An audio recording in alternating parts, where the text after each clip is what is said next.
মা যোগমায়ার বরে বলিয়ান হয়ে হয়গ্রীব নামে এক রাক্ষস ত্রিভুবনে ত্রাস সৃষ্টি করেছিলেন। ভগবান বিষ্ণু তার সঙ্গে ধর্মযুদ্ধে অবতীর্ণ হন। 10 সহস্র বৎসর যুদ্ধের পরেও কোনো ফল মেলে না। ক্লান্ত হয়ে পড়েন ভগবান বিষ্ণু এবং মা মহামায়া তখন তাকে নিদ্রামগ্ন করেন। অনেক চেষ্টার পরে ঘুম না ভাঙায় দেবতারা আকুল হয়ে ওঠে। প্রজাপতি ব্রহ্মা সৃষ্টি করেন ঘুণ পোকার। তারা ভগবান বিষ্ণুর ধনুকটিকে নিঃসার করে তোলে।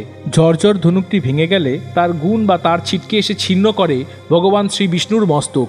তখন মা যোগমায়া প্রকট হয়ে প্রজাপতি ব্রহ্মাকে কোনো অশ্বের গ্রীবা বা মস্তককে বিষ্ণুর শরীরে প্রতিস্থাপনের নির্দেশ দেন এবং জানান রাক্ষস হয়গ্রীব তারই মতো কোনো হয়গ্রীব প্রাণীর দ্বারাই বধ হবেন। তিনি এই বর প্রদান করেছিলেন হয়গ্রীবকে। হয় শব্দের অর্থ অশ্ব এবং গ্রীব শব্দের অর্থ গলা। জন্ম নেন দেব হয়গ্রীব। ইয়ানানন্দ ময়ম দেবম নির্মলা স্ফটিকৃতিম অধরম সর্ববিদ্যানাম হয়গ্রীবম উপস্মহে।